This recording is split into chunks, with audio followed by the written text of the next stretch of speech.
This is the Undercover Dumpster Fire. I don't even remember. We're in season 2. I know that. I don't know what number we're in. It doesn't even matter. Today's July 3rd. We're about to celebrate America 250, and people all around the world are paying attention to a lot of things, especially freedom for people. And we need healing everywhere. And we have some special guests today. I want to introduce them, but I also just want to give them a chance to introduce themselves and say a little bit about how they got here, whatever they want to share. We're going to get into it today. This is the Undercover Dumpster Fire. So, all right, I'm going to ask Chloe to start. Chloe, welcome. Please introduce yourself. Tell everybody who you are and how you're doing today. Thank you for having me. So, my name's Chloe. I am currently a fashion designer. So, I make a lot of painted clothing. I also really love the outdoors and have been working a lot on my healing journey. I actually met Willy at a very interesting point in my life in the middle of absolute chaos, a lot of spiritual, psychological warfare going on in my life and around me, and was kind of pulled out of that with his help. So, wanted to talk a little bit about that today, and then just like the healing process onwards Yeah, as well. yeah, awesome. Yeah. And who did you invite here that looks very similar to you and maybe part of your family? Yeah, and then Mhm, so I invited my sister Chantal on. mhm. She also has an amazing story to tell. Her name is Chantal. If you'd like to introduce Chantel. yourself. Mhm.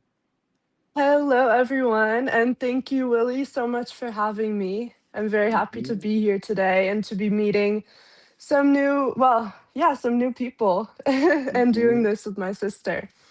So, Awesome. I am originally from Aspen in the US. Now I've been living in South Africa, and I am about to go back there and do a yachting course and scuba diving. So, I'm very excited Yeah. to get that Mhm. going. Mhm. I do have quite a history of chaos as well in my life. I spent Yeah. some time living on the streets in Denver, went down a very deep hole of addiction, and now I've Mhm. been clean almost 2 years. And so it's Awesome. just, I have so much hope in my life, and I see so many new opportunities coming to me through my healing journey. So I'm very grateful to be here Mhm. and to have this opportunity as well as a result of that. That's awesome. Yeah, welcome, Chloe and Chantel. And then we got this Thank other you. guy on here. He's driving, and I don't know. Somebody let him in here. I think his name is Zach, Yeah. and I'm just making fun of him because he's driving. But Zach, what's up, brother? Yeah, tell us who What's you going are. on? We all Uh, know, but tell everyone else. well, thanks for having me on here. So my name is Zach. So little bit about me is I was in the Army for 7 years. After I got out, I ended up getting into law enforcement. So I've been in law enforcement now for a little over 9 years altogether. Um, and it's probably the best job I've ever had. Uh, Now, I'd say a couple months ago, I was going through a situation that uh, I'd never really experienced before in my life, and got to really kind of dark place in my life. And Willie was one of the people that kind of helped pull me out of there.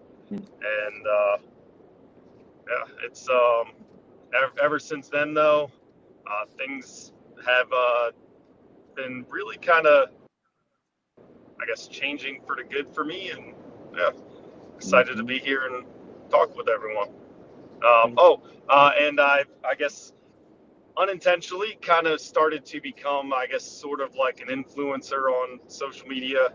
to where I've used my experience to try and spread positivity, motivation, and awareness regarding mental health. Awesome. So, Good job, man. You made pain to purpose. You all exemplify that. Pain to purpose. Ashes to action is what I always say. So good job. All right. I'm gonna give credit back to God because like I was a total undercover dumpster fire growing up, and probably still will be my whole life, just because we're never like fixed. We heal and we grow, but there's always issues going on in our lives. I always say if you have a pulse, you have problems. So if you're alive, then you can have problems. Yeah. So we need Most each other. definitely. We can't do it alone. I live on an island, but like it doesn't mean I need to like live on an island, if that makes sense. Mhm. We need community, we need family. And family is not always blood. Sometimes it is, sometimes it's not. Sometimes your blood ones are not there, or it's not good, or and sometimes I don't know, I'll go to the end of the earth for mine, for my people. So anyway, who wants to start off by just sharing a little bit more about your journey? Who's feeling brave? oh, that was that ladies first. So, Yeah. Ladies first. All right, love it, brother. Yeah. I can start out on this one. Um, so I mentioned that I was dealing with like a lot of spiritual and psychological, what felt like warfare. And it is really hard to like actually explain how this all came about, but I do think I have a pretty good understanding. For me, it kind of started in my childhood, um, but resurfaced a lot later in life when I realized that I was sexually abused as a child. Um, because years later, I was just like working very chaotic emotionally and creatively and pretty much in every way, um, including my professional life. And I ended up getting involved with some very, very bad people. Um, and I felt like there were these portals that kept reopening with these people.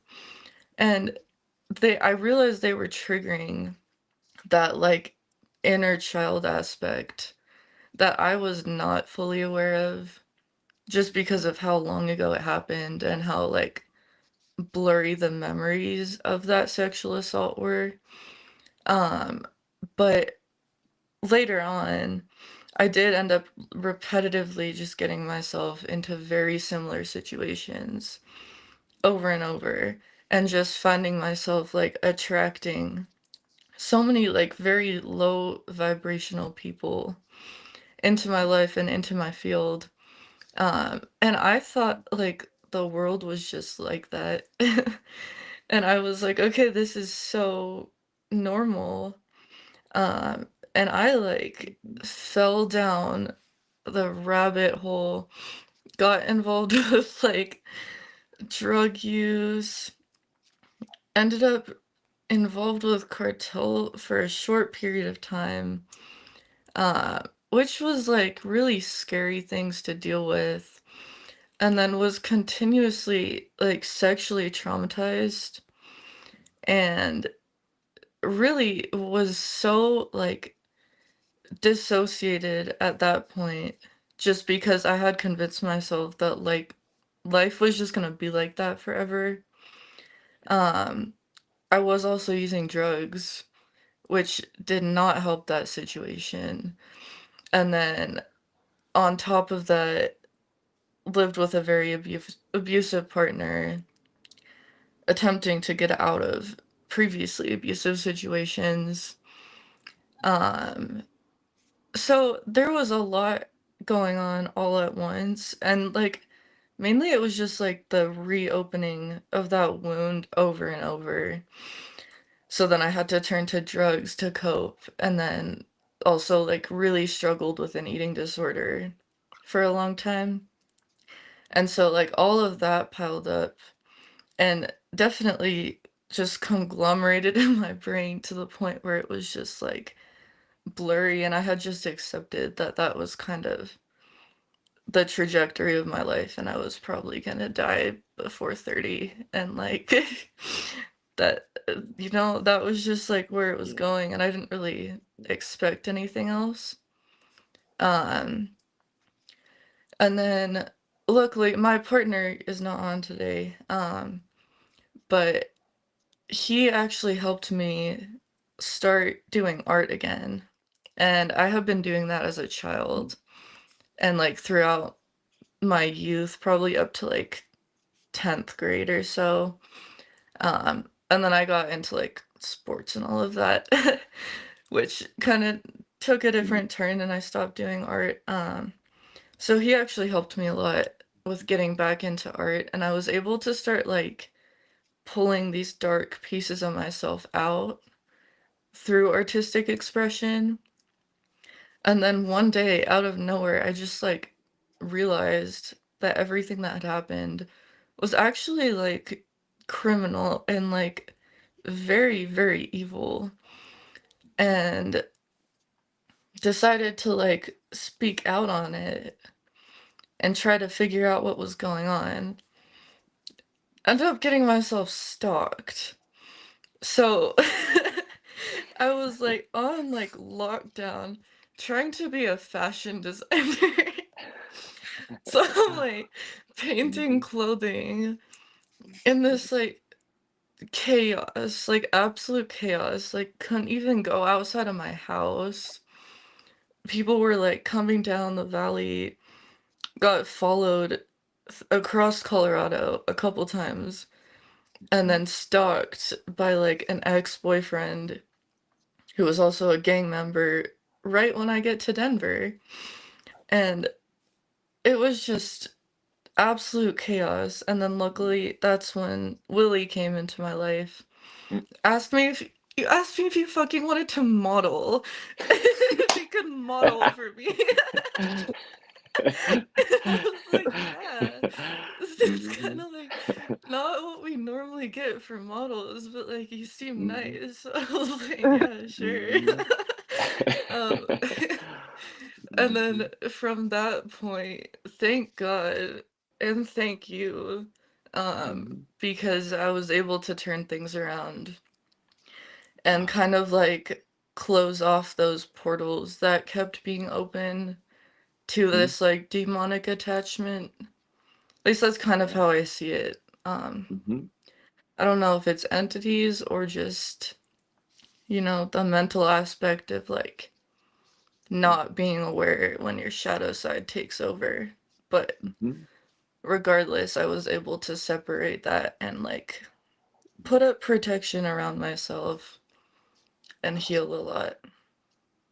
Yeah. So, Yeah, totally. yeah, that's a little bit of my story. Can I add to that just a Hmm. piece of this story? So my favorite part was actually on Easter. Yeah, And Easter was amazing. like you and Xavier getting baptized was like, It was beautiful. I loved that day. That was amazing. That was like it was a crazy experience. That is one thing I would have never expected. yeah. And Well, good job. Good job. thank You you. went you Yeah, went from that's the dark side. wonderful. Yeah. You all went from the dark side to the opposite, the Hmm. winning team, I'd argue, even though it feels like we're losing, because the way that the world is. But Hmm. I just wanted to add that to Chloe because that to me was like, it doesn't matter if you're actually baptized or not. The guy in the cross next to Jesus was not baptized. He died right there, you Hmm. but it does send a message to the world, and you did it in the mega church, Flatirons. Uh, It was amazing. I'm very happy that you were there too. I It know. was just like perfect because I was like, I feel like so supported, and I And just I'm almost like, never there, too. yeah, no, it Like, was beautiful. oh, It definitely did something. Like it was different. when I like came out of the water, I Mhm. actually felt like calm and like Yeah. purified in some way. Hmm. And I don't That's know cool. how to explain that, but I was really happy that you were there and that Oh. Xavier was there. It was just like, Hmm. it was really good. The extended family, I would say. Mm. Yeah, I know. I screamed when I wanted to baptize you, but I I had to like you know. was you were or Xavier, and there was a lady. You had the lady, and I was like, whatever, it's all good. But Yeah. anyway, it doesn't even matter. The whole point is that you're free, and then look at you now. Look at what you're doing now. Like super cool. That's what it's about, being free. Mm-hmm. Most So definitely. yeah, that's awesome. Yeah, All right. thanks for sharing, Chloe. It's a really beautiful Mm-hmm. story. Thank And Yeah. you, it's Shanks. just amazing to see where you are now in life and how far you've come and how much you learned from all of that, you know? Mm-hmm. Like it's important in a way, it's I mean, it's very important to go through that type of thing in order to really learn and you know, ascend. Mm-hmm. I feel like a Most lot of people who definitely. are ascending Yeah. on higher levels definitely have been through so much, you know? Absolutely. I love that word, ascension. That's great. Mhm. Mm-hmm. Chantel, tell us what you are. Yeah, I know a little bit, but just share a little bit Yeah. about who you are, all that. Yeah, so I grew up here in Aspen and, you know, had a wonderful childhood. I was a very outdoorsy person. And I think once I got to a certain age, I became like, I started to go into this like depression. And, you know, I had a beautiful life around me, but something, it just inside of me, something did not feel right. And I was wanting to like figure out like what is wrong with me, like what's happening. I didn't feel comfortable to share that with people. So I did Mhm. start to use drugs and hang out with people that, you know, doing things that were very unhealthy for my life.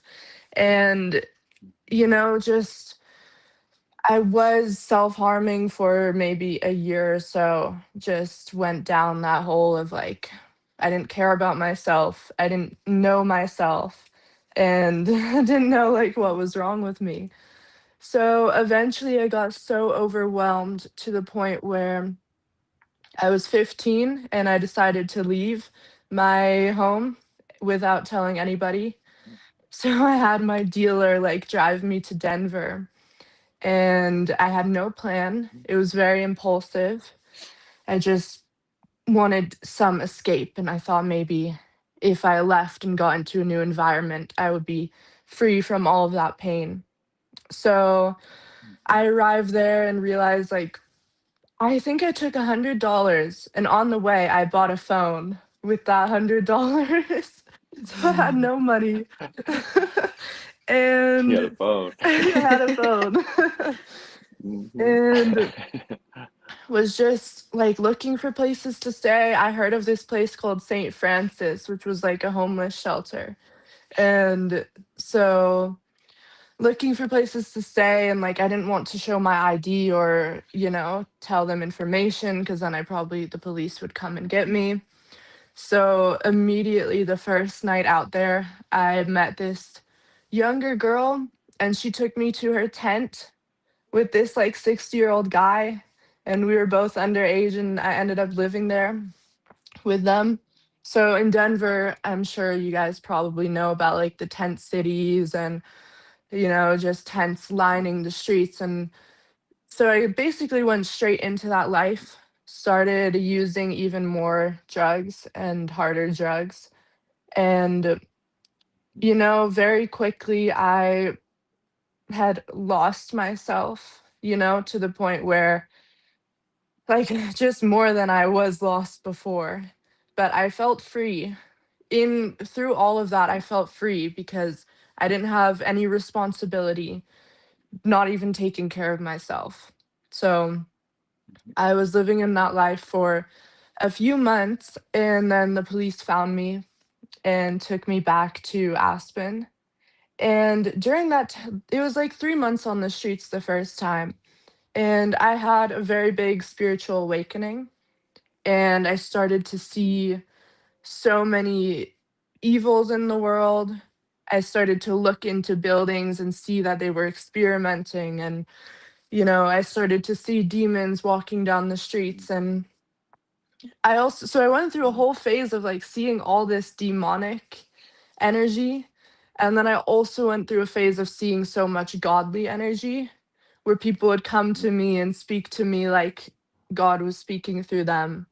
And I started to find crosses all over, had all these cross necklaces. And I would started to talk to people one day, and everyone in the whole group I had never met, we were all wearing this rosary.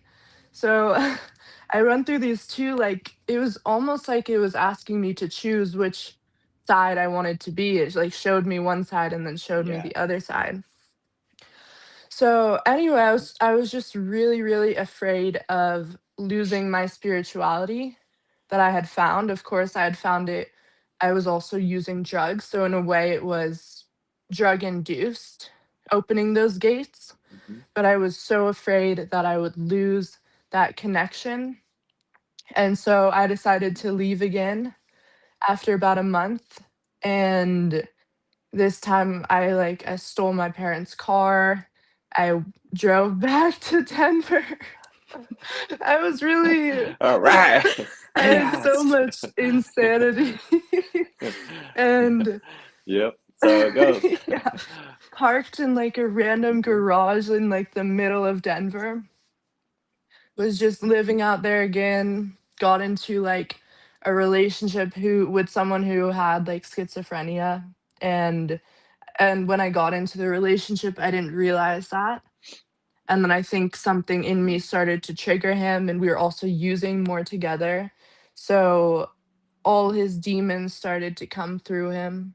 And I wasn't even dating someone anymore. It was like I would see his face morph into different demons, like the different ones inside of him I could recognize.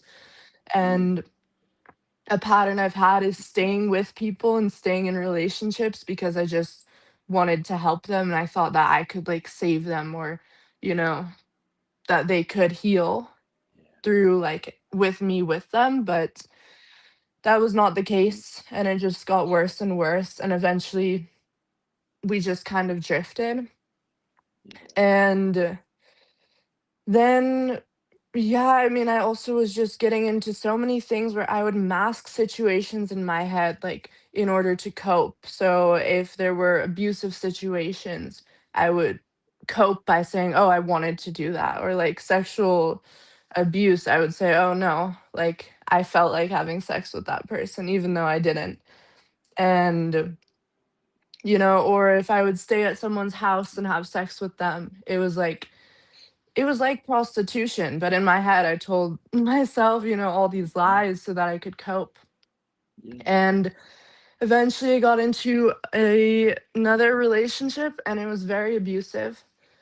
And I was actually just talking to Chloe about this, where I started to, like, I was in love with the potential of the relationship and who this person could be, because I saw like he had so much pain in him. Like, I don't necessarily blame him because I know being so hurtful to someone else comes from so much pain. And that was the part that was really sad for me, is I just put up with it because I thought he could, heal, and I saw deep down like all his potential. Mm-hmm. So that he also was a Christian. He followed God. And so it was quite contradictory. That's how it goes too. Mm-hmm. Yeah, but through that relationship, I started to like pray more and connect a bit more with God. But at the same time, I was like driving myself insane and doing all this crazy stuff. So, but it kind of reintroduced me a little bit to faith. And Ooh. then one day I got arrested because I had a warrant out for my arrest because I like signed some court papers that said I wouldn't leave again. And so I went to a juvenile in Denver. And during that time, that's actually where I started to fully find my faith again. So, I mean, I don't follow any religion now. I just am a very spiritual person. Mm-hmm. So at the time, there was a pastor who would come in every Sunday and we would do little groups and pray together. And not just like I could feel God's presence so strongly. And it was really incredible. I started to read the Bible. And since then, I made a commitment that every single day I will read like either a chapter Cool. or a page of the Bible. So I'm still doing that. And this was like Awesome. a couple years ago. I'm still doing it because I made the Good job. commitment.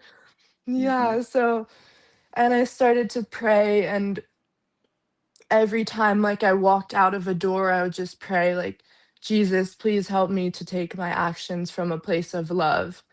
And I felt it like it worked through me, I handled the people in there. And even if, I didn't like what other people were doing, I was just working on being kind and being okay with that. So that really, really helped me Mm-hmm. in the start of my recovery. And then Awesome. I went into a wilderness treatment program in Yeah. Georgia. Yeah. So 3 months walking around in the woods. Mm-hmm. Love this. um, yeah. Yeah, I want to go. Can we go? Okay, keep going. Sorry. Yeah, it Mm-hmm. was really great just to reconnect with nature. Mm-hmm. And I mean, it was a bit of a struggle, but of course, that's everything comes with a struggle. But it was Mm-hmm. also a great way to start healing my family relationships. Like at the time, we would write letters to each other. So it wasn't like talking where things can get very heated quickly. It was, writing letters to each other. And that started to heal our relationship slowly. Awesome. And then after 3 months, I moved to Portugal to a rehab facility there Mm-hmm. and was there for about 6 months. And that's where like my healing journey really started to change because I felt more comfortable sharing like things that I wasn't comfortable sharing at the wilderness Yeah. place. Mm-hmm. And so I got a lot after off my chest. And we also did something called confrontation letters where you tell your life story and then the group, like there's a few people that'll write from a perspective of someone in your story or just from themselves and basically berate you and tell you like what the fuck is wrong with you, like you did all Mm-hmm. this, like Yeah. so just to help wake you. So I Mm-hmm. think that really helped me just to like see the reality and be like, damn, I do not want to go back to that. Yeah. um Wow. so finally, I was finished there and I went to South Africa and did an adventure gap year program. Oh, cool. So it was really awesome. Mm-hmm. Like hiking and biking, bungee jumping, like so much. Yeah. And I was there almost a year and I actually just finished. I was getting a little bit tired of it. I love it and I love the people, but I was ready to move on. Yep. So Mm-hmm. yeah, that's kind of where I am Wow. in my life at the moment, about to go start my yachting course and scuba diving to go work on the Yeah. yachts. Heck So I'm yeah. very excited about that. And Mhm. it's nice to be, I'm visiting my family now. So it's nice to be Ooh. just reconnecting with them. And the relationship is almost better than it has been before. Mhm. So yeah, Wow. that's a bit of my story. That's a beautiful story. Yeah. Thank I'm you. excited. Yeah, for you, Chantel. And the water, there's probably something to the water Yes, being around it, in it, under it for definitely. you. Um, I feel that too. Yeah. I always call Marathon, Florida, Station Zero because I go there and like zero out. I feel like calm and at peace Mm-hmm. by the ocean. And in it. Although I'd argue sometimes the ocean plays tricks. Yeah. Like I went and floated, and then a fish came up and like bit my nipple, and I was like, "Ah, what the heck? I'm trying to like Um, relax, Mr. Ocean. You know, what are you doing right now?" Anyway, I just wanted to share that. I thought that was yeah. it was like the ocean's funny way of saying like, "Yeah, I'm just relaxing," but also like, Yeah. I get you. When you leave this, but anyway. So thank you for sharing, both of you, and for being brave. And I feel like women, I'm not a woman, okay? Obvious. It should be obvious. But nowadays, like, what the fuck? But I would just say that as a woman, I love to see women who are strong and brave and leaders, and you have a voice. And I think that is awesome. I think we've needed that.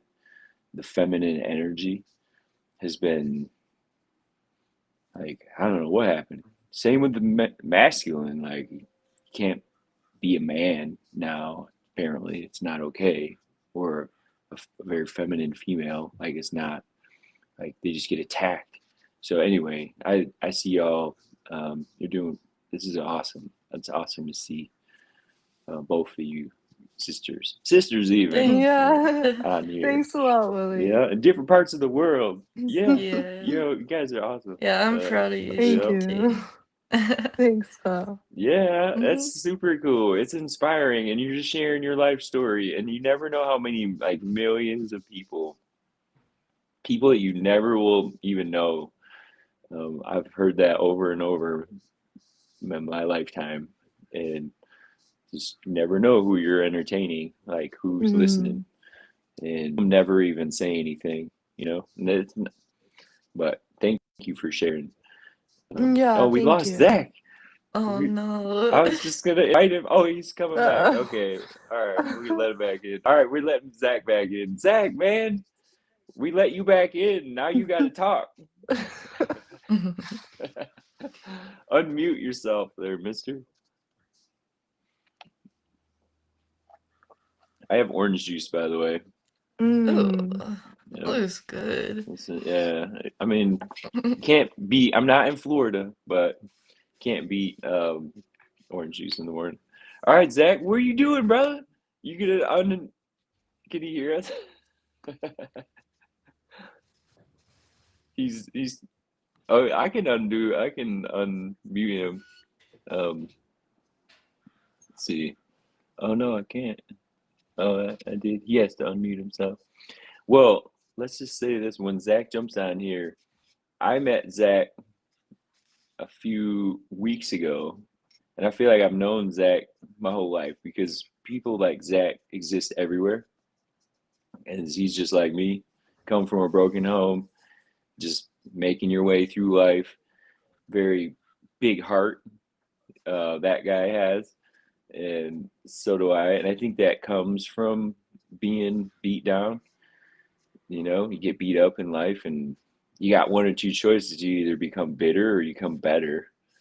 And Mm. and then I think, to be clear, I think God creates his most dangerous soldiers in the darkness, and soldiers, men and women. It's like, y'all have seen Xena Warrior Princess, haven't you? Like a long time I ago. don't even think I don't think so. If so. you should look it up. Xena Warrior Princess. She was like a Viking. Anyway, she's Mm. badass. And then Mindy was on here before. She's one. Oh, look, we lost that. We ran him away. Oh, he's Mindy coming back. is amazing. Right? Mindy's awesome. She's so strong. There's so many. Like, I try to highlight these folks. Look at Zach's trying to add. We have so many windows going on right now. Oh wait, did we lose? Let's see. Who do we? Who do we lose now? We have like, I okay, think Chloe. Chloe's still here. It's just Oh yeah. Okay, dark. Chloe's all right. This is the Undercover Dumpster Fire. This is how it goes. Yeah. So here's what I'd say. I'm gonna take the floor for a second and just say that there's a time and a place for everything. There's a time and place to heal. There's a time and a place to for war. There's a time and place for peace. And I think that we're in a place where we do have to decide what direction we're going as individuals because we're being faced with those choices. And I I just resonate with this cognitive spiritual warfare.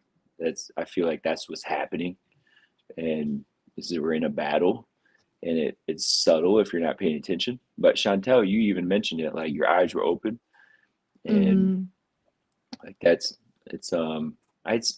I don't choose to see those things. It's not like, oh, I'm gonna go look for demons. Um, it just sometimes people's eyes look black, and Hmm. I'm like, oh yeah, that one's controlled. Like if Zach could be out here, all right, add him again. Uh, Oh yeah. he's struggling. He's struggling. We have to give him crap because he woke up late and this. He's driving. We won't say what he was doing,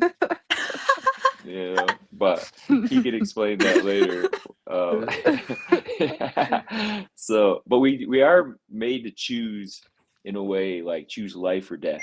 Which one you gonna do? Oh, is he free? Zach, can you hear us? No, he's still doing it. So we're made to choose between life and death, and um, angel or demon. That whole thing. The cartoons that always have like the angel over here and the demon or the devil over here, and Mm. you're like, and I feel like the devil part is attractive, and it's seductive. It will pull you in. It's like, hey, let me give you all this money, or hey, it'll be good. Oh, I heard that. And Hmm. then the angel side's like, yeah, but that's not okay. And Yeah, it's battle. Yeah. it really Battle. is. Yeah. I feel like there's Yeah. it's like the short-term gratification versus like long-term. And I found that Hmm. the short-term gratification and like chasing that, you're normally just like digging yourself a hole to get out of, which I think is Exactly. kind of a good thing. Yeah. Mm. Um, if You you have learn. the strength to choose life Yep. after that, Yeah. I think it's a really Hmm. good thing. Because then it Absolutely. like, I don't know, I feel like it builds empathy in a way where if you can like confront the darkness, choose like to act from a morally correct way for long-term gratification and then like remain humble, you do have like such a deep understanding of what other people go through too. Yeah. And like Totally. you can battle those demons just by like being present and like highly aware and conscious Hmm. of your surroundings. So it's Absolutely. kind of cool. Yeah. Absolutely. Exactly. It's covered in and out. This is so funny. So yeah, I think with y'all, um, if you could answer, Zach, you jump in, man, when you want to introduce yourself. You still haven't introduced yourself yet.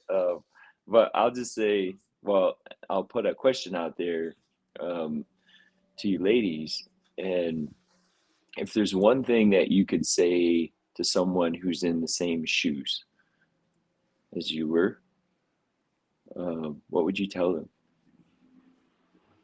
Like if someone's stuck.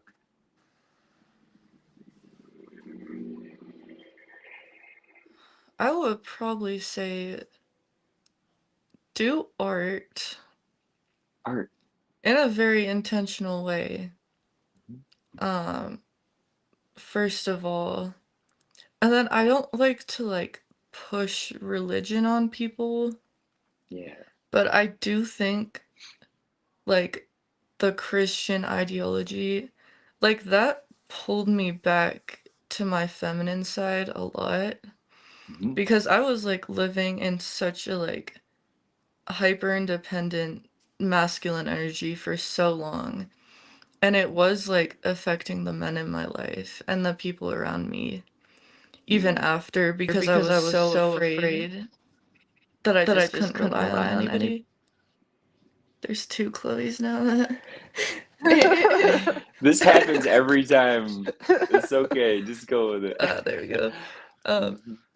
Yeah, because there was like so much fear that I was just gonna be like left to my devices, as that's what had been happening since I was like really young. Mhm. Um, so I just got like so self-reliant and like I needed control over every aspect of my life. Yeah.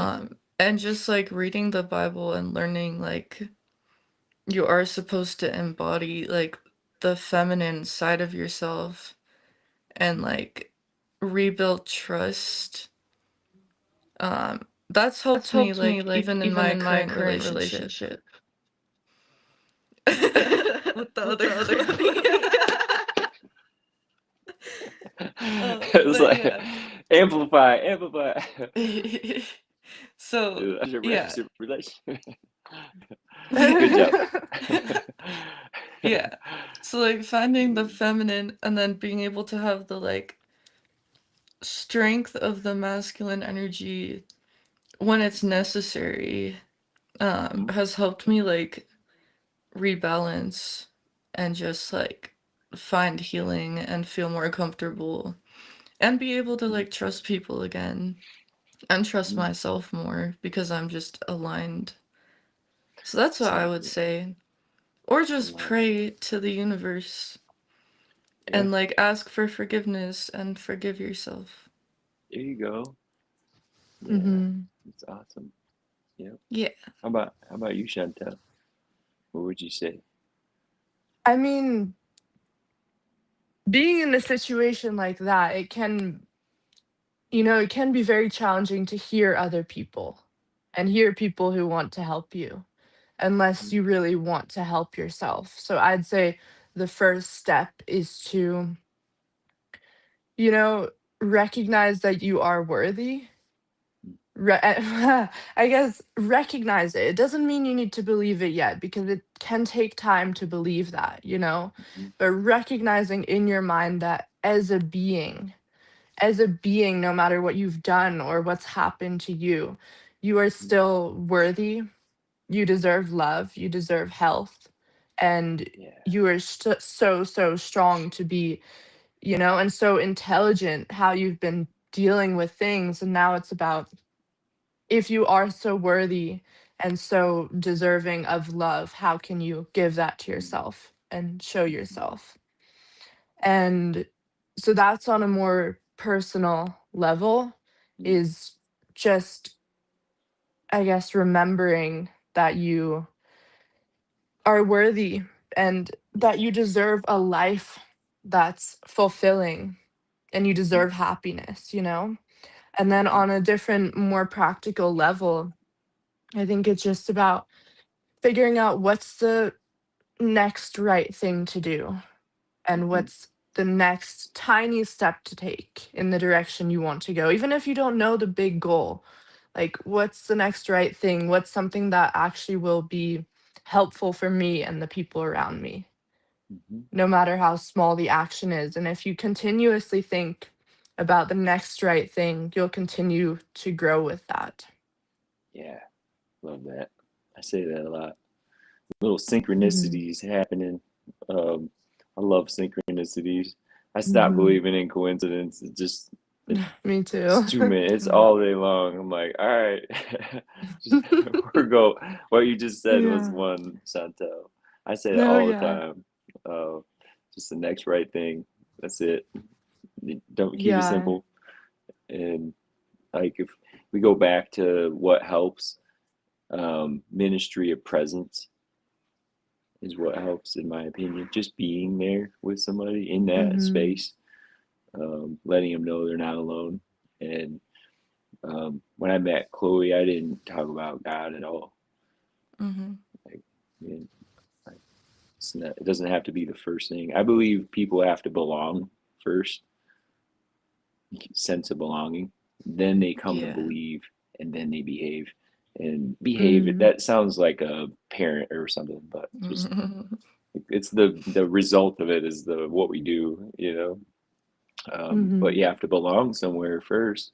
And Zach's a good example of that. I'm just gonna make fun of Zach, just so you know. That's how you know I like you, by the way. If I make fun of you, so ladies, I will make fun of you eventually. I'm a little more sensitive to ladies, so I don't want you to be like, what did he say? But with men though, we make fun of each other, and that's part of the deal. So, but having a place to belong, um, is key. And that's all I really do is just help people feel like they belong somewhere, give them a mission. And it's not my job to tell them what their mission is.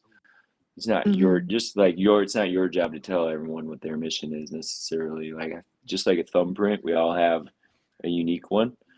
And like my mission and calling could be different than yours, or it could be the same, you know, depending Mhm.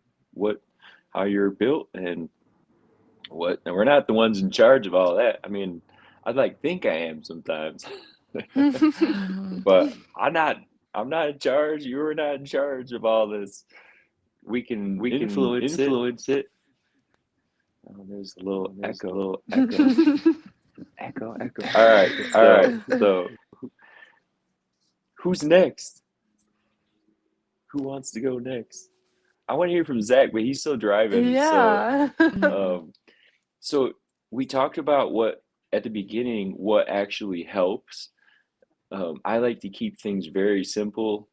Um, if you can imagine having, I wear this when I cry, just so you know. It's been a rough.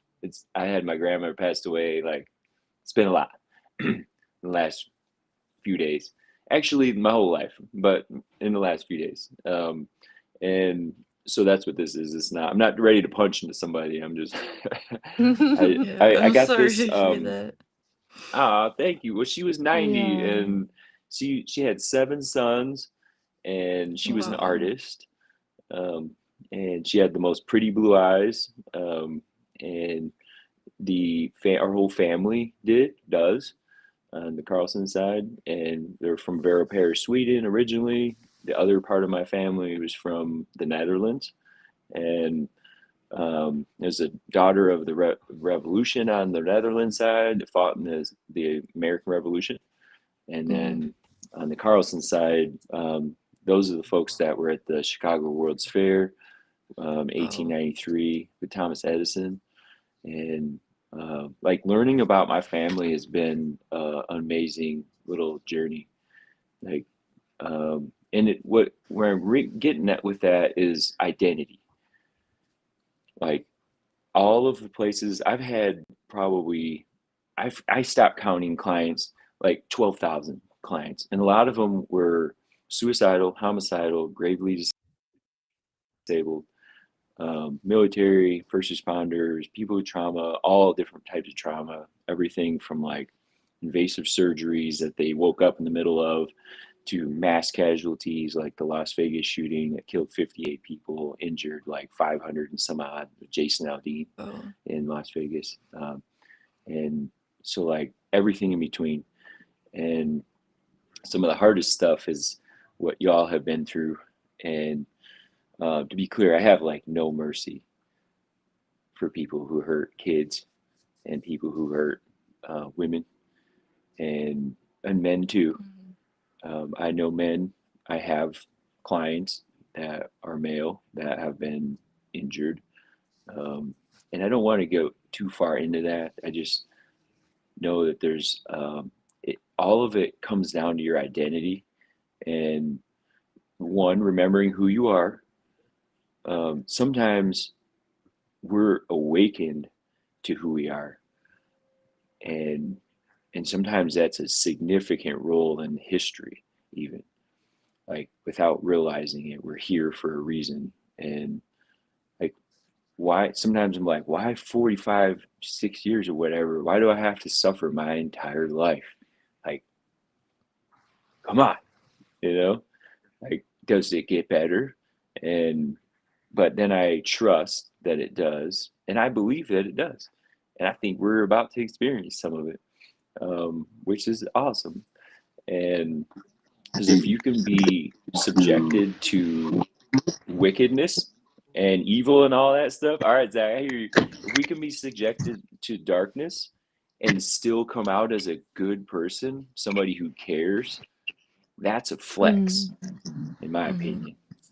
Because you could turn wicked and just be like everyone else, and be angry and cold and dark. And part of me wants to cause chaos, like, you Right. know, God, burn it down, And then the other part's like, wait, no, hang on, this give them a chance. But there's some people I don't think they get a chance, and I don't want to get too far into that. But just, y'all feel that the attack on your identities Yeah.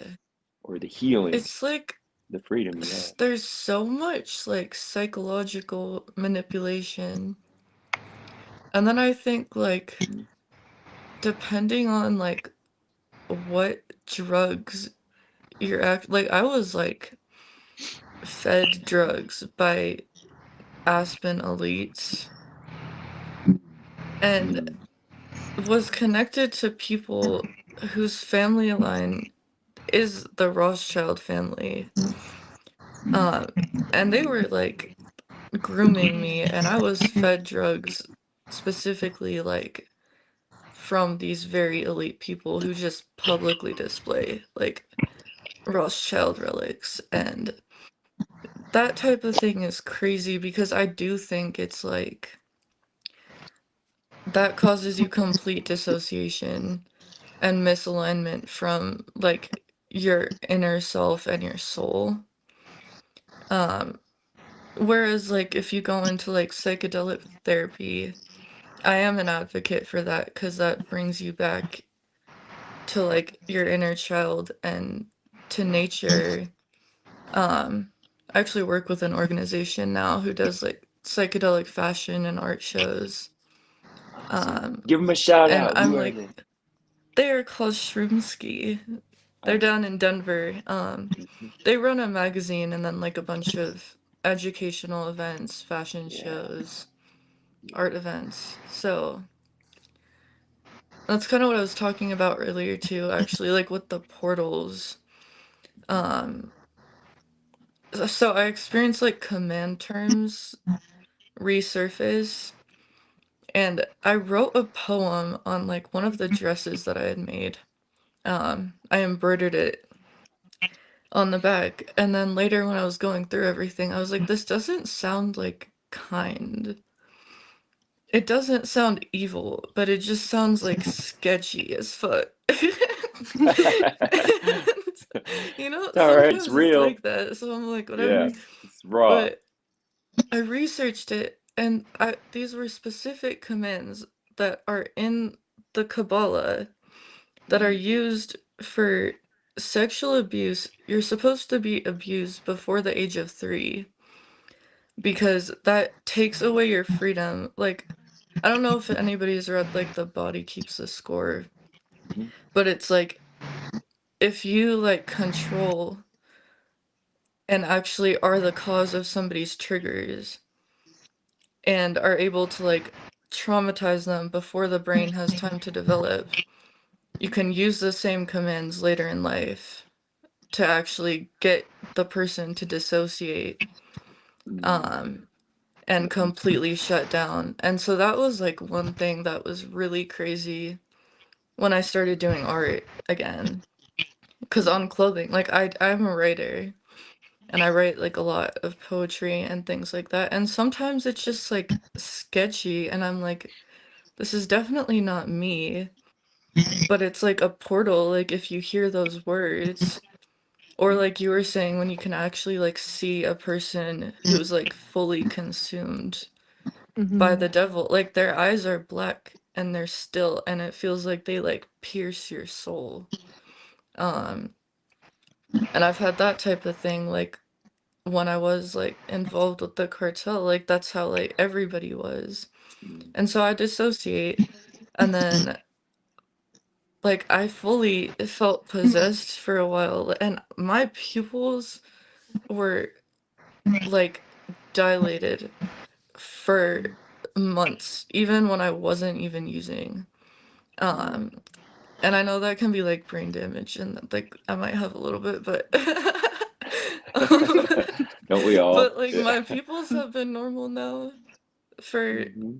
months, and it was really strange, like, and they were, like, diamond shapes. I have some pictures of my pupils, like, fully diamond shaped.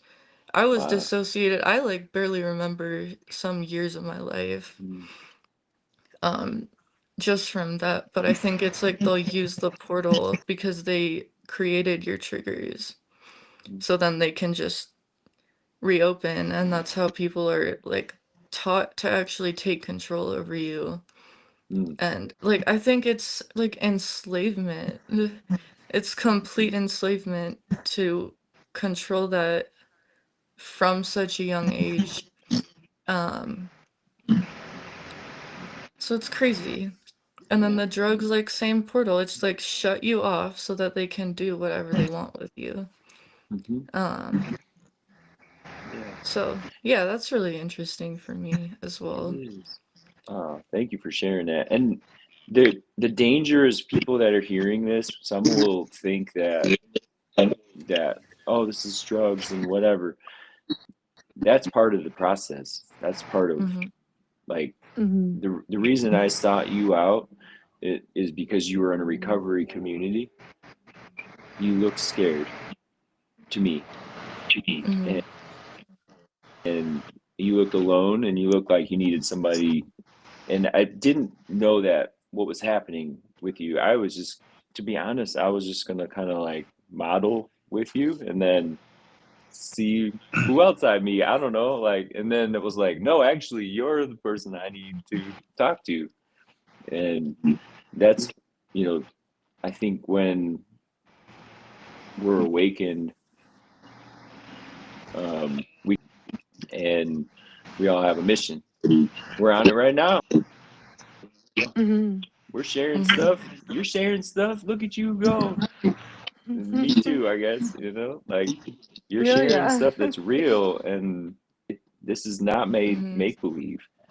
Um, this is not made up stuff. And I had muttered Anubis. You know what that is?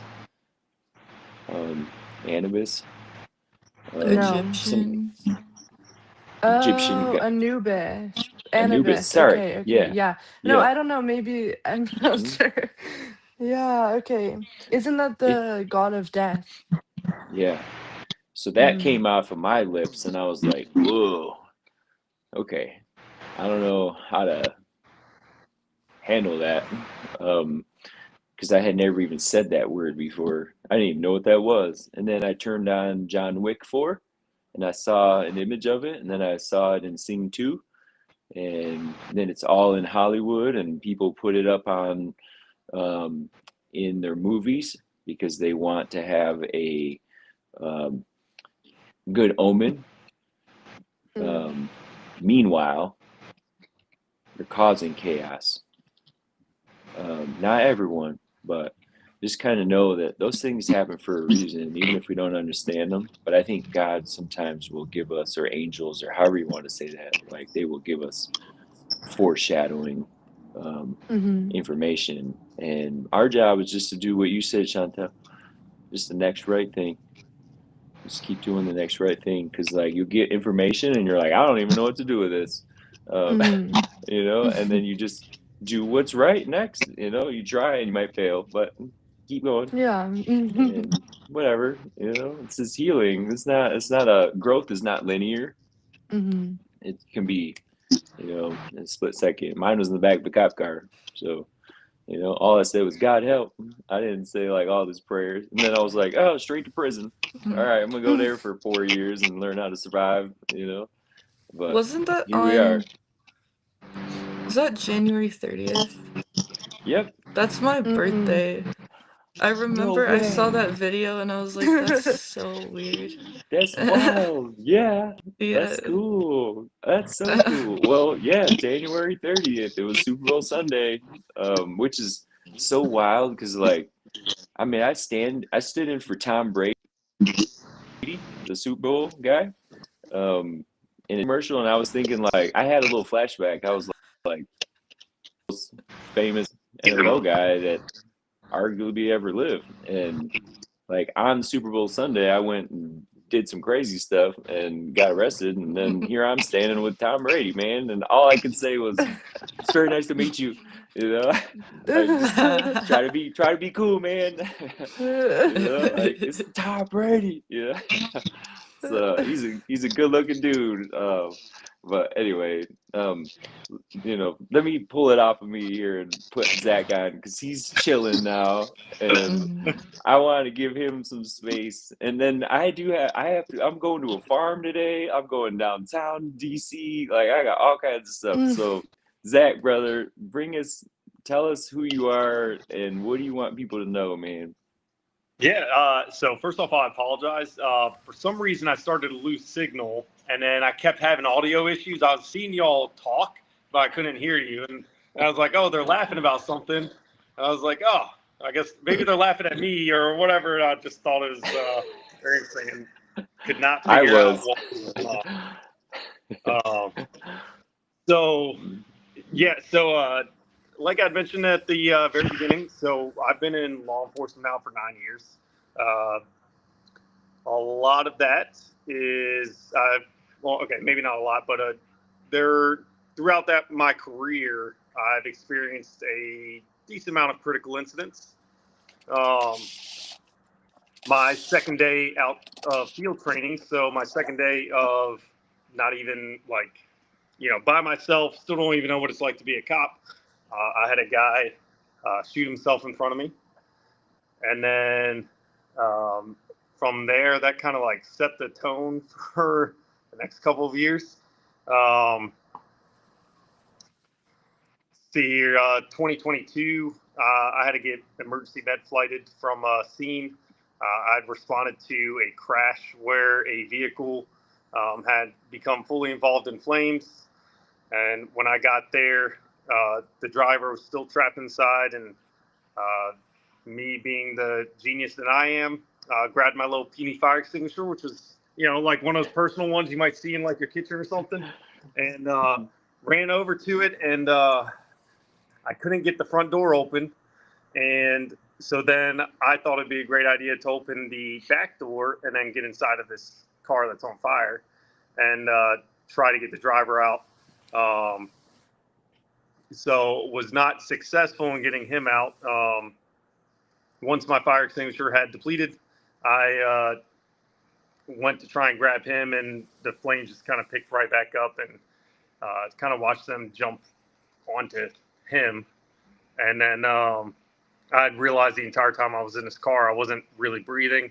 And when I was breathing, I was breathing in, I don't even know what type of chemicals and superheated air. So got out of the car and started trying to smash windows, and by that point the heat from the car was so intense that I couldn't even stand next to it. It just hurt so bad. And so I had one of the medics, once they showed up on scene, heard me coughing, told me to hop in the back of the ambulance to get checked out. He looked at my throat and was like, "Don't want to alarm you, but if this gets any worse, I'm gonna, have to knock you out, put a tube down your throat," because my throat had started to swell up. And then I got to ride in a helicopter to the hospital. Um, and I mean, there's just a bunch of other things. And one thing I've realized though is even dealing with these experiences, I think I've been very fortunate that I haven't really had anything that's kind of stuck with me to where like I have like uh, you know either dreams or flashbacks or anything like that. Um, and I think one thing that's really helped me with that is just I'm so willing to talk about it. I have no issues whatsoever, depending on what the call was, kind of going into as much detail as whoever is listening can handle. And I think that's been kind of a part that's really helped with not letting it, get to me too much. What has, I guess, been my, crutch or Achilles heel, we can call it, is kind of my personal side of things. So I've come to realize recently that, I'm 36 now, and for over 30 some odd years, there's been a lot of trauma that I had never dealt with. So in April, I had a situation where I had been, I'd been dating this this person for about a year and 8 months, a year and 9 months. We had made plans to potentially even like move in together. She had 4 kids that I'd grown to love and care for, treat like my own, and I had planned and booked a trip to where I was going to propose to her. And then April 1st, after a day of talking where things were great, out of nowhere I get a text message, and she was breaking up with me. And over the next couple of weeks, I never really got like any type of, I guess, closure from it to where I understood why exactly, we got to where we were. And it got me to a point where I was having trouble focusing on really anything else. And I think there's a lot of like, I guess, mind games to an extent that were kind of played on me with that, whether it's being blocked and then unblocked and then blocked and then unblocked. And I started to realize that I wasn't okay, and decided that like I needed to kind of focus on me and try and get some help for myself.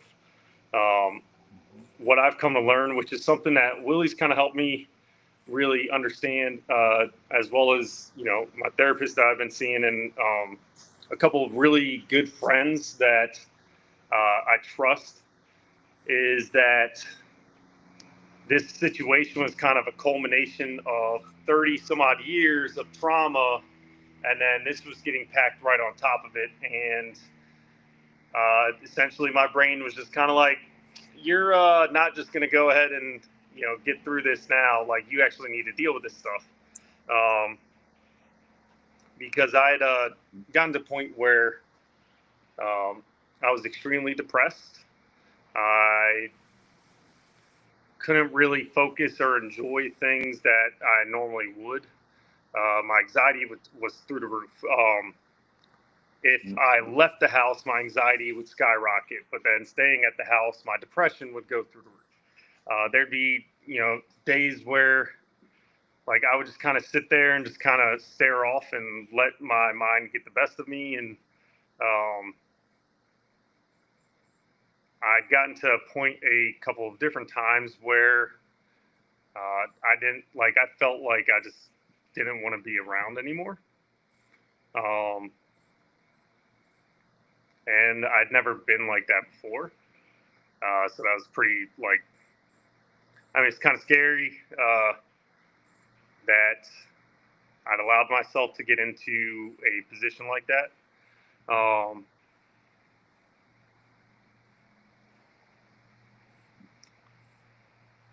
And, thankfully I've had a couple of people that have been there that really helped kind of get me through things, and, just help me think and get out of that mindset. And so I've used that kind of a situation to where, like, I feel like that was kind of like my rock bottom. And it's like, all right, this is where I'm at. It's not like I can go down any farther. So while I'm here, I might as well just say, F it, I'll say. And I'll start really focusing on me, focusing on, making sure I take care of myself. And I started implementing a lot of things that were actually very useful for me. So I would have thoughts of like feeling like I was completely worthless. That I screw everything up, but I can't do anything right, and this, that, and the other. Like everything was my fault as to why I am where I am. And I started to really kind of change my focus on, how did I get here? And how can I avoid getting into that position again? And I guess one thing I really learned was I've always been that kind of person. And the way it was kind of explained to me is I've always been a nice person, to where I would do things for other people without even asking, for anything in return. And I would have a tendency to do things for other people that would put myself in a worse off position than I was. And I started to realize that, I'm going to have to start saying no. While I am a very empathetic person, I decided that instead of just being that type of person that's always going to be like, yep, I can do that. Yes, I can do that. I'm going to, I guess, set some boundaries to where, look, I'm not necessarily a nice person. I'm a kind person. So I'm still very empathetic, but I also know how to protect myself as well. I think Willie and I Not talked about a nice. scenario. Not nice. Not nice, kind, and dangerous is what we say. Yeah. In a good way. Yes. Not like we're going to be Mhm. crazy. Anyway, sorry. Go ahead, bro. Yeah, so a scenario, the way I guess Willie and I kind of really talked about it was like, previously I was the type of person, if someone needed a shirt off their back or needed the shirt off of my back, I would be the type of person that I would give it to him without any hesitation. And, it could be 120 degrees outside, sun's beating down, and then I end up with very bad sunburn and things like that. Whereas now, instead of that, to where I set myself up for failure, it's all right, well, I'm not going to give you the shirt off my back, but let's go find you another shirt, or let's go to the store and get you a shirt, whatever, something along those lines, to where I'm still able to be helpful, but I'm also not put myself in a worse off position. And then one thing that's really helped me too was exercise. Willie put me on to this challenge called the Herd 90, or as I like to call it, the Hurt 90. So Hurt 90. It's kind of the very basics of it would be two 45-minute workouts a day, drinking a gallon of water, no alcohol, drugs, tobacco, which that was the one thing where it's like, I'm still going to probably put a dip in. Just because, I can do a lot of stuff, but with everything going on, like, let's hold off on that part. And then, like, as far as like reading scripture and praying and things like that. And as I would work out, I started to realize when I was done that I'd feel significantly better. And so one thing I've done is, if my anxiety started to kind of creep up on me,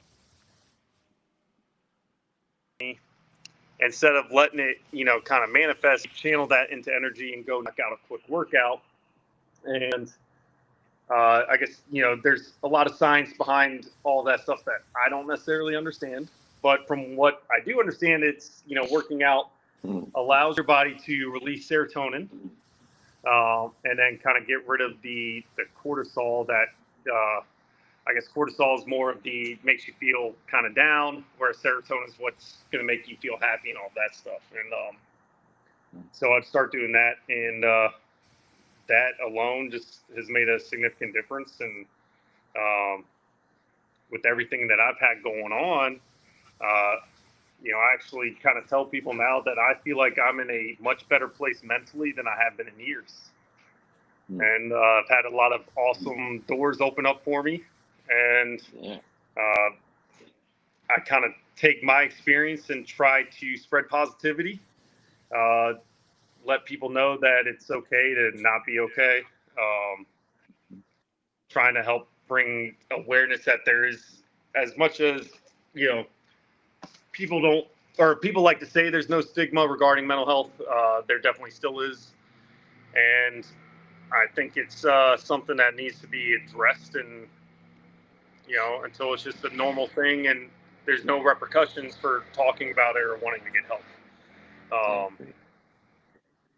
And yeah, just making sure that people know that, you know, they're not alone when they're feeling that way. Because that was one of the parts where, when I was going through it, is, you know, I felt like I was by myself.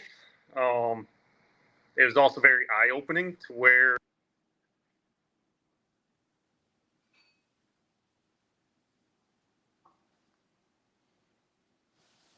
I lost you there, Zach. Your audio. It was eye-opening and ear closing. Oh my god. Hi, Zach. Where'd you? Yeah. This is how we do it at Undercover Dumpster Fire. I know it had me This is press just the M. It's unedited. Yeah. If you have like an M on your keypad, it might work. Oh yeah. Unmute. So when Zach, you come back on, Zach, when you can. And here's what, okay, so while Zach's doing that, oh, he's going out, he's gonna come back in.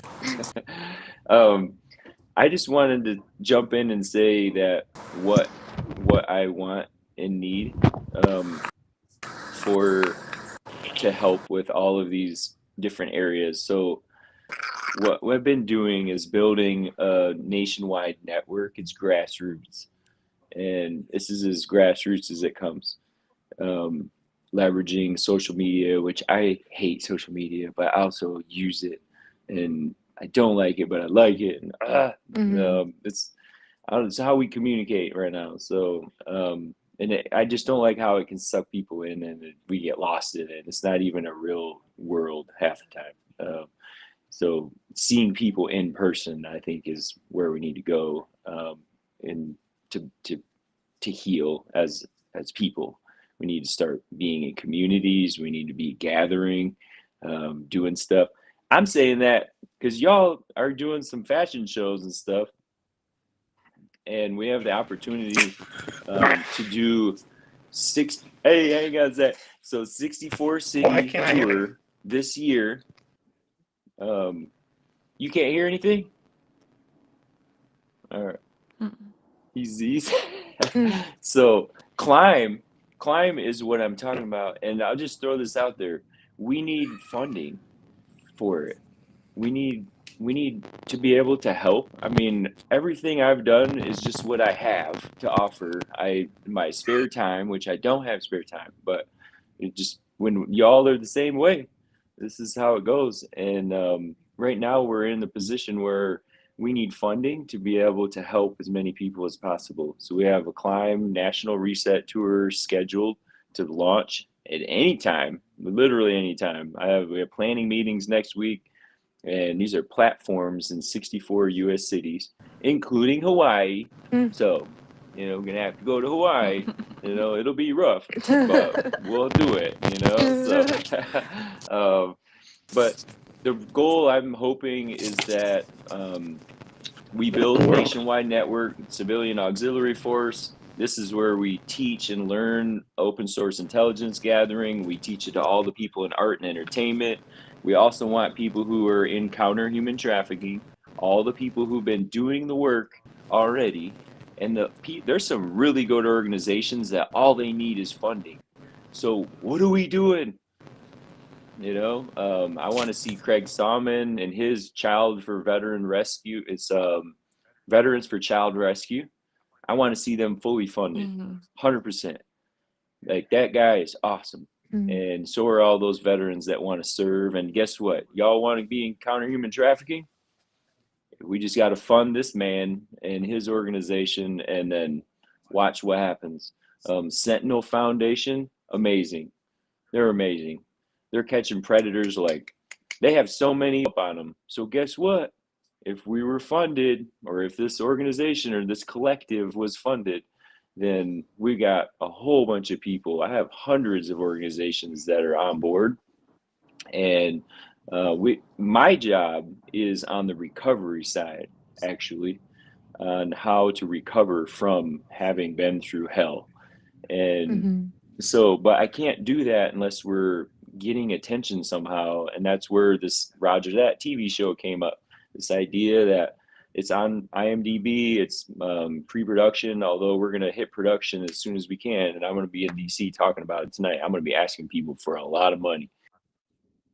And it's not for me to put this out there and for people to see and hear stories that inspire them and to create healing on like a global level. And I know that sounds grandiose, and I don't care. Yes, it is. And why not? Like, does our world need help? Uh, like everywhere? I mean, my goodness, Europe is demolished. Like, I don't know about South Africa. I can't imagine it's, exempt from needing help. No, definitely not. You know what I'm saying? Like, Mm-hmm.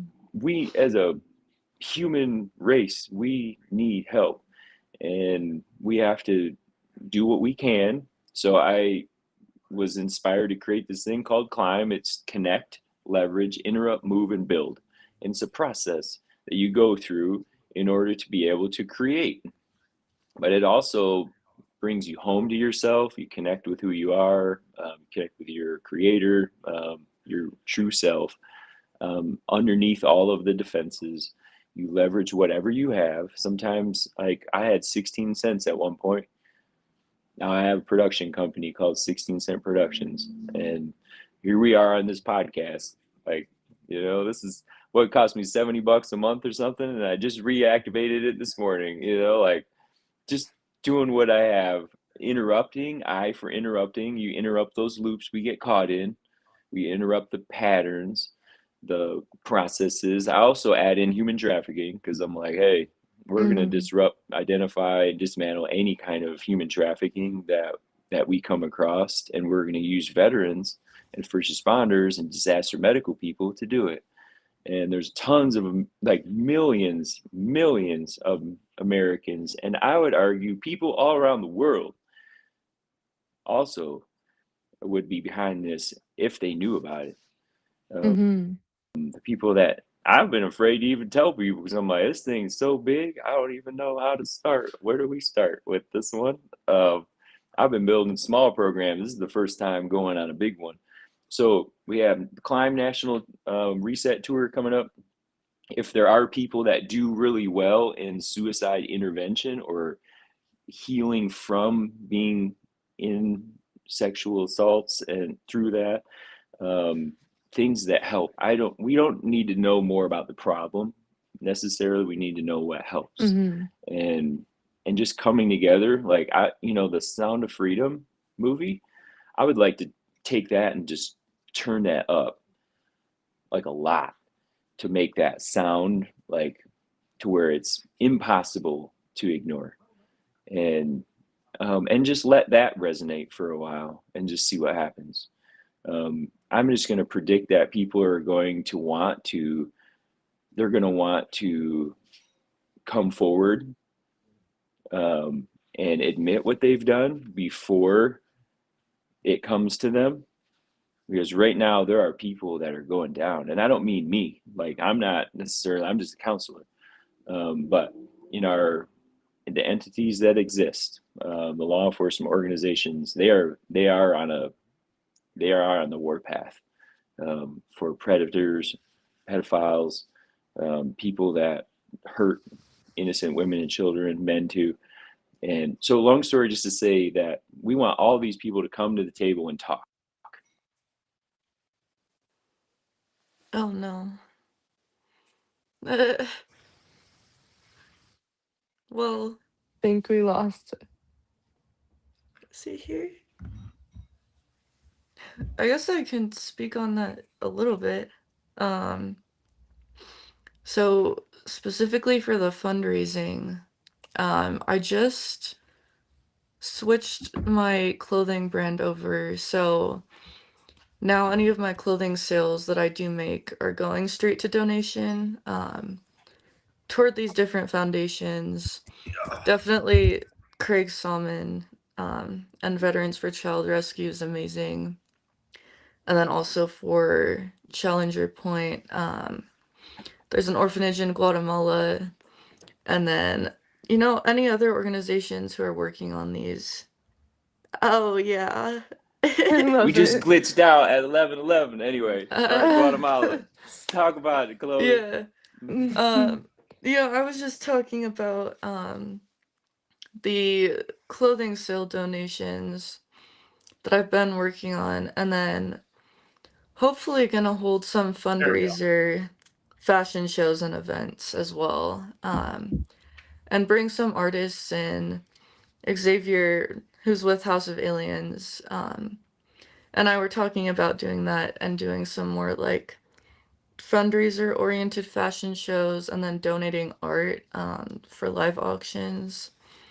So that's an initiative too, if anybody's interested in art, that hopefully will go along with the climb and everything else that's going on currently. 100%. Yeah, we need art. Awesome, Poe. Yeah, we need Yeah. art. Just heal from art. Yeah, good. All right, so we've been going a long time, an hour and a half. But this is great though. And let me just ask you all to add in one last thing, and then I'll take us home from here. Because we could do this as often as you'd like. And you don't have to pay for it or nothing, but I think we'll put it on Patreon. And Hmm. we have Undercover Dumpster Fire on Patreon, so if people want to go there and check it out. But let me ask y'all for one more, just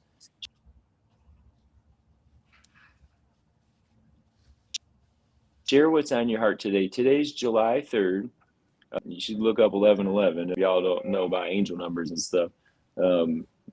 This happens to me all day long, every day. So just kind of look that up. But what do you all want to say to people today on the eve of celebrating freedom in the United States? In the state that we're in this country, in the world. What do you want to say today to people? Because you're going to watch this. We said some stuff. I'd say a big thing to remember is that there's always so much darkness and pain and chaos before the light. So it's important to remember, because once we go down and things are getting just insane and intense and we feel lost or like there's no hope, I feel like that is kind of the last point where that you really need to dig deep and find your warrior within yourself and get through that, and also support each other. That's what's really important. Support yourself first, of course, because you need to have yourself in order to properly support others. But just remember that, like you said, on the eve of this new freedom, there's going to be darkness and chaos. I mean, there already is in the world. We see it every day on TV, on the streets, anywhere. And so it's just about remembering that there's always going to be the biggest challenge before the light comes through. But without the darkness, we won't see the light. So It's true. that's what Yeah. I'd say. Yeah, beautiful. Awesome. What about you, Chloe? I think, the main thing right now, I think, is remembering that united, we can do so much. So just like remembering that we are all human. We live in this country. We're lucky to be in this country, and to have the freedom we have. And then definitely like recognizing and appreciating our veterans and coming together behind them to celebrate the country that we're in. And like Chantal's saying, to support each other and to really like I guess direct our focus on the light and the positive side of the country and everything that we do have. And yeah, just bringing everybody together, uniting, regardless of who you are, regardless Mhm. of your political party, too. Totally. Gotta Yeah. say that one. Yeah. It can be in any So, party, by the way. It doesn't, there's no perfect one. So, yeah, yeah. we're just people. Hmm. Where focus goes, energy flows. Like that. Oh, Yep. yeah. Mm. Yeah. I saw Stanley back there too. Yeah. Back there he is, or the Oh, black so cat. cute. Mhm. Zach, and then you got some new ink. You didn't even talk about it. So Oh, show yeah. us your ink, brother. So All right, let's see. explain it since we can't see it totally. Yeah. It's So beautiful. it's a Roman warrior. Oh wait, I Kind of. can't hear you. Oh, is that? Saint Michael. Oh, there you go. Can you hear me now? I can't hear you. I can It's hear Saint. him. You I can hear can him? hear you too. Oh, Do you okay. hear Well, us? talk. Okay.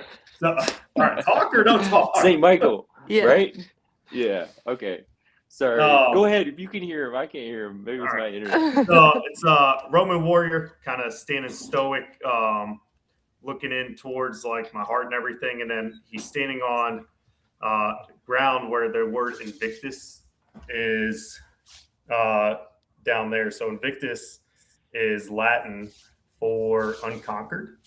Anytime I've gotten a tattoo, it usually has some type of meaning. So Invictus being unconquered, undefeated, everything I've had to go throughout my whole life has not, defeated me. It's gotten close, but it hasn't defeated me. And it's also Invictus is the name of a poem that was written in I think it's like 1870s. That's probably the only poem that I've ever liked, that I've ever recommended to people, because it's about being like the master of your own fate and everything. Um, so yeah, that's actually just got this about 2.5, 3 weeks ago, and then the next one's going to be a sleeve on my left arm. That's going to be essentially telling a story from going from struggle and chaos to peace and tranquility. And everything on me it's Latin based.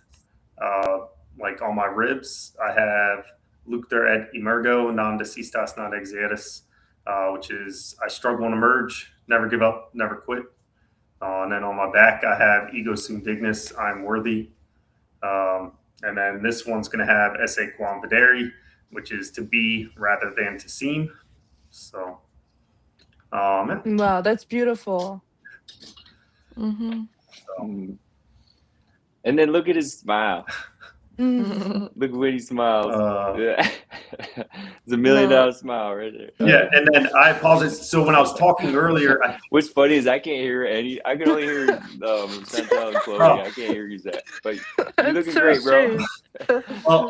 so earlier This on my is phone, I technology. think my phone started to In this overheat. world, like technology gets all like you try to do something good with technology and the forces that we're actually addressing, like And then it starts you know, glitching. it glitches. Yeah. Like, oh, I deal with this all day long. I'm like, oh my gosh, come on, people. Can we figure it out? Can we not let it be hacked or whatever the heck? Anyway, Yeah. so let's bring it home.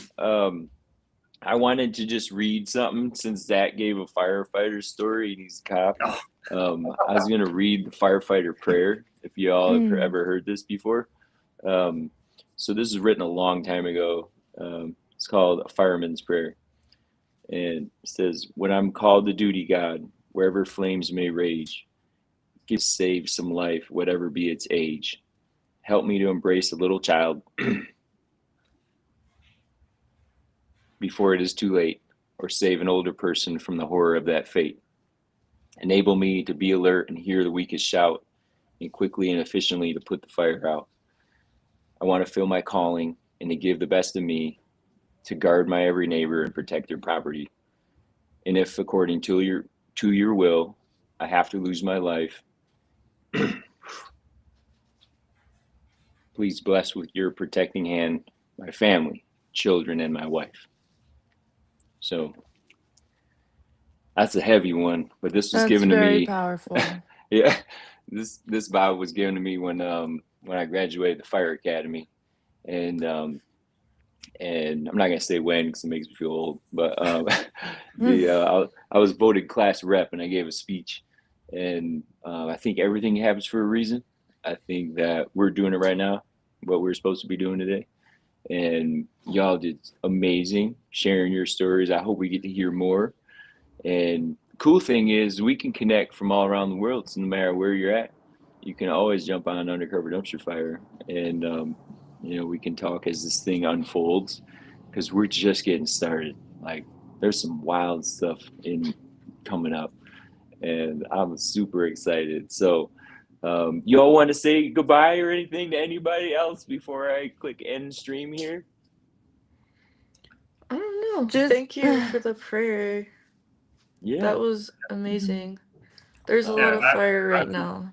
Sorry about the There technical is. issues. I saw 3 people died too. Thornton Fire Department had posted that today in the wildfires, and I mean those guys and ladies.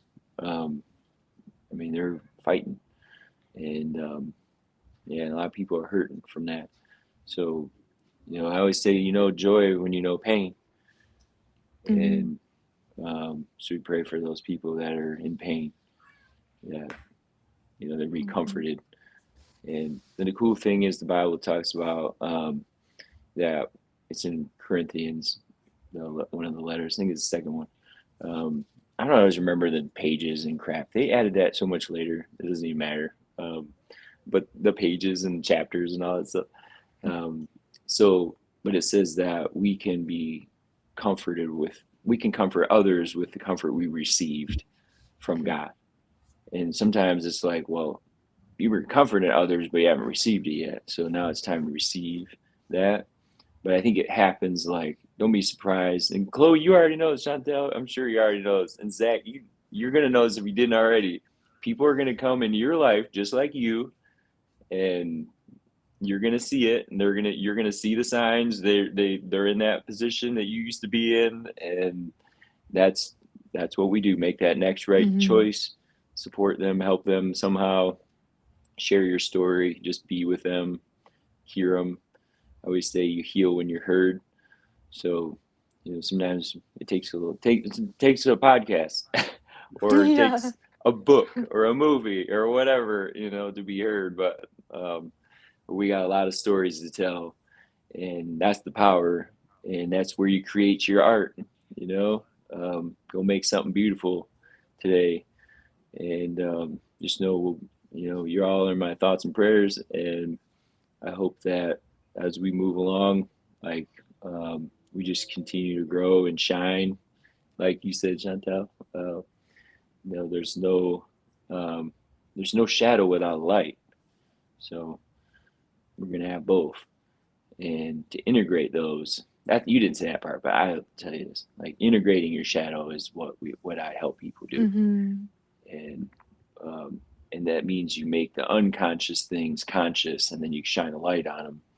And things aren't as scary when you turn the lights on, but sometimes when you're in the dark, though, it's like, yeah, this is super sketchy. So anyway, all right, so let's break here. It's been 1 hour and 38 minutes. Normally I keep it to 30 minutes, but today was so special, in my opinion. Like, it really was. Y'all, thank you, Willy. Yeah, y'all are great. Thanks for hosting. Yeah, And thanks, Zach and Chloe, for everything. And I'm gonna see Zach later, so hey, come get me, bro. Yeah. You know where I'm at. Yeah. All right, y'all see you. We're gonna end here, end stream. Ready? We'll see you on Patreon, YouTube, Spotify, Apple, all the things, as soon as we have time to do all that, because today we're celebrating, and we'll see you.